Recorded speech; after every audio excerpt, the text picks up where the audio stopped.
करें, बहुत दिन हो गए। पांचों पांडव द्रौपदी द्वारकाधीश सम्रांगण में आए, युद्ध के मैदान में आए। पांडवों ने, द्रौपदी ने पितामह भीष्म को प्रणाम किया, भीष्म ने प्रणाम किया द्वारकाधीश को। तब कहा धर्मराज ने, द्वारकाधीश ये हालत क्यों हुई? कहा बस कर्मों का फल तो भोगना ही पड़ता है धर्मराज, कुछ ज्ञान ले लो इनसे। तब पितामह भीष्म ने राजनीति का ज्ञान दिया। जा सुराज प्रिय प्रजा दुखारी, सो नृप अवस नरक अधिकारी। तुम राजा बनोगे, प्रजा को दुख दोगे तो नरक का अधिकार मिल जाएगा, नरक में जाना पड़ेगा। और नारी की रक्षा जरूर करना युधिष्ठिर, नारी की रक्षा के लिए जान भी देनी पड़े तो दे देना। ये बात द्रौपदी ने सुनी, द्रौपदी हंसने लगी। पितामह ने कहा मैं ज्ञान की बात बता रहा हूं, तुम हंस रही हो। द्रौपदी की आंखें क्रोध में लाल हो गई। द्रौपदी ने कहा महाराज ज्ञान देना सरल है, ज्ञान पर चलना कठिन है। उस समय आपका ज्ञान कहां गया था जब भरी सभा में मेरी लाज लूटी जा रही थी? आप सबसे आगे बैठे थे, आप खड़े हो जाते तो दुशासन क्या किसी देवता की ताकत नहीं जो मुझे छू लेता। उस समय तो हाथ पर हाथ धरे तमाशा देखते रहे, अब ज्ञान दे रहे हो। भीष्म ने कहा उस समय मेरी रगों में जो खून बह रहा था पापी दुर्योधन के दूषित अन्न से बना था, उसी को तो बहा रहा हूं। तब पितामह भीष्म ने पूछा कि मुझे इतना कष्ट क्यों मिल रहा? ध्यान दीजिएगा, बड़ी सुंदर कथा है। ठाकुर जी ने कहा अन्याय करना पाप है, अन्याय होते हुए देखना भी पाप है। भीष्म ने कहा मैंने तो अन्याय नहीं किया। कहा अन्याय होते हुए तो देखा ना। जितना दोष अन्याय करने वाले को लगता है उतना ही देखने वाले को लगता है। मान लो आपके पड़ोस में कोई चोरी कर रहा है, ताकत हो तो भगाओ चोर को, और ताकत नहीं है तो वहां से चले जाओ, वरना जितना पाप चोर को लगेगा उतना ही आपको भी लगेगा, क्योंकि आप देख रहे हो। पितामह ने कहा वहां तो पांचों पांडव थे, दुर्योधन था, दुशासन था, इनमें से किसी को कष्ट नहीं मिला, मुझ अकेले को क्यों मिला?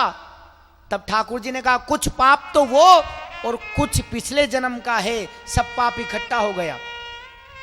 ध्यान देना, बड़ी सुंदर कथा है। भीष्म पितामह ने कहा 100 जन्म की बात मुझे याद है, 100 जन्म तक मैंने ऐसा पाप ही नहीं किया जो ऐसा फल भोगना पड़े। प्रभु ने कहा 101 जन्म पहले की बात याद है? पितामह भीष्म ने कहा 101 जन्म पहले की बात याद नहीं। तो प्रभु ने कहा सुनो महाराज, 101 जन्म पहले आप एक नगरी के राजा थे। ध्यान देना, घोड़े पर सवार होकर आप जंगल में शिकार खेलने जा रहे थे। तब एक घायल सांप रास्ते में पड़ा था। उस सांप ने कहा महाराज दया करके आप नीचे उतरिए, मुझे उठाकर पेड़ के पास में छोड़ दीजिए, वरना जंगली जानवर मुझे कुचल डालेगा, मैं मर जाऊंगा। तुम इतने अभिमानी थे, इतने अहंकारी थे, इतने गरूर में थे, इतने घमंड में थे कि घोड़े से नीचे भी नहीं उतरे। तुमने क्या किया? अपने बाण पर उस घायल सांप को उठाया और सोचा पेड़ के पास में फेंक दूंगा। तुम्हारा हाथ जोर से हिला, वो सांप एक बागर में जाके गिरा और उस सांप के आर पार कांटे ही कांटे निकल गए। तब मरते मरते उस सांप ने श्राप दिया महाराज, कान खोल के सुन लो, जितने कांटे मेरे शरीर के आर पार निकले हैं, एक दिन इतने ही बाण तुम्हारे शरीर के आर पार निकलेंगे। इसीलिए तुम्हें ये सजा भोगनी पड़ रही है। पितामह भीष्म ने कहा अवश्यमेव भुक्तव्यम कृतं कर्म शुभाशुभम न क्षीयते कर्म कोटि जन्म सतेरपि। कर्मों का फल तो भोगना ही पड़ता है। भगवान ने कहा मांगो क्या चाहिए? पितामह भीष्म ने कहा, मेरी तो एक ही इच्छा है क्या, मेरी यही इच्छा है क्या, इतना तो करना स्वामी, जब प्राण तन से निकले, गोविंद नाम लेके, जब प्राण तन से निकले। श्री गंगा जी का तट हो, कितना सुंदर भाव है। श्री गंगा जी का तट हो, यमुना का वंशीवट हो,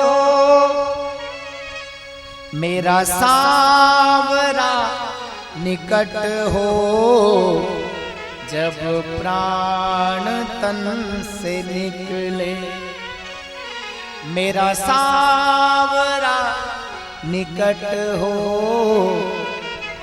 जब प्राण तन से निकले।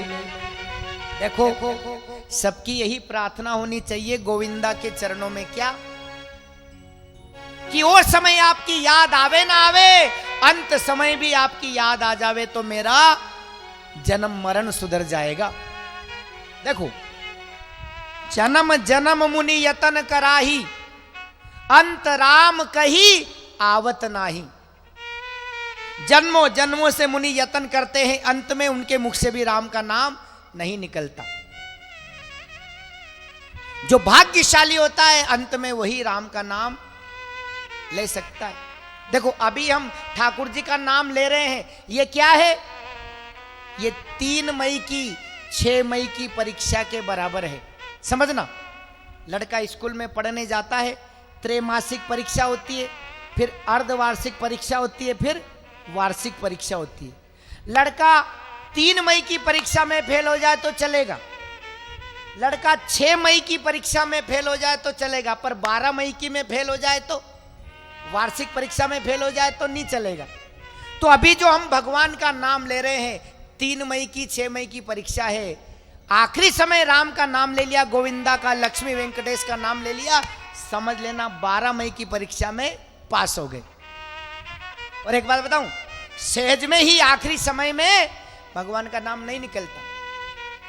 जिस पर लक्ष्मी वेंकटेश की कृपा होती है वही नाम ले सकता है। वरना ऐसा होता है कि एक बार एक सेठ जी की तबीयत खराब हुई, सेठ जी के 4 बेटे, बड़ा बेटे कहने लगे जय श्री राम कहो। सेठ जी ने कभी जिंदगी में राम जी का नाम लिया हो तो आखिरी टाइम पे नाम निकले, राम जी का नाम नहीं निकला। दूसरे बेटे ने कहा जय श्री कृष्ण कहो, सेठ जी के मुंह से ठाकुर जी का नाम भी नहीं निकला। तीसरे ने कहा जय हनुमान कहो, हनुमान जी का नाम भी नहीं निकला। चौथे ने कहा जय शंकर की कहो, सेठ जी के मुंह से शंकर जी का नाम भी नहीं निकला। चारों बेटे परेशान, कैसे न कैसे नाम तो निकलवाए। बड़ा बेटा होशियार था, अपनी बहन कमला के घर चला गया। पास के गांव में कमला का ब्याह हुआ था। कमला को और जीजा जी को बुला के लाया बड़ा बेटा। क्यों? क्योंकि जीजा जी का नाम था कृष्णचंद्र। क्या नाम था? कृष्णचंद्र। बड़े बेटे ने सोचा बहन को खड़ी करेंगे, पिताजी से पूछेंगे कौन है तो कहेंगे कमला है। फिर जीजा जी को खड़ा करेंगे, पूछेंगे कौन है तो कहेंगे कृष्णचंद्र जी है। इसी बहाने से ठाकुर जी का नाम तो निकल जाएगा। तो बड़े बेटे ने क्या योजना बनाई, पहले बहन को खड़ी करी, कहा पिताजी पहचान ली? पहचान लिया। कौन है? कमला है। हाँ पहचान लिया। फिर जीजा जी को खड़ा किया, पिताजी पहचान लिया? कौन है? पहचान लिया। नाम बताओ। सेठ जी बोलिया कमला को घर वालों है, और सेठ जी टपक गया, नहीं निकला ठाकुर जी का नाम। क्यों? उसकी कृपा नहीं है ना। अरे उसकी इच्छा के बिना पत्ता नहीं हिलता तो जुबान कैसे हिले? हर इच्छा के बिना यहां पे हिल ना सके एक पत्ता। लेकिन आप तो बड़े सौभाग्यशाली है सज्जनों। कई लोग तो माला लेके बैठते हैं ताकि भगवान का नाम सुमिरन करेंगे, लेकिन यहां तो सुबह से शाम तक अनगिनत माला कर लो, इतना फल हमें मिल रहा है। हम सुबह चर्चा भी कर रहे थे, सुबह से शाम तक जो भी मिलता है जय श्रीमन नारायण, एक दूसरे को कोई मिलता है जय श्रीमन नारायण, कोई प्रसाद लाता है जय श्रीमन नारायण, कोई चरणामत लाता है जय श्रीमन नारायण, कोई प्रसादी पवाता है जय श्रीमन नारायण, कोई चाय दूध लाता है जय श्रीमन नारायण, कोई फल लेके आता है जय श्रीमन नारायण। तो हम तो माला करते ही हैं, बाकी ये नारायण का नाम सुन सुन के हमारी तो 30-40 माला प्रतिदिन हो जाती है। और यही अभ्यास काम आएगा। जैसे क्रिकेट टीम जब मैच फिक्स हो जाता है कि इतनी तारीख को मैच है, तो पहले प्रैक्टिस करती है कि नहीं? पहले अभ्यास करती है। तो ये अभ्यास है हमारा, ताकि फाइनल में ये अभ्यास काम आ जाए। इसलिए आइए हम भी ठाकुर जी से कहे कि जैसे भीष्म पितामह ने वरदान मांगा कि आखिरी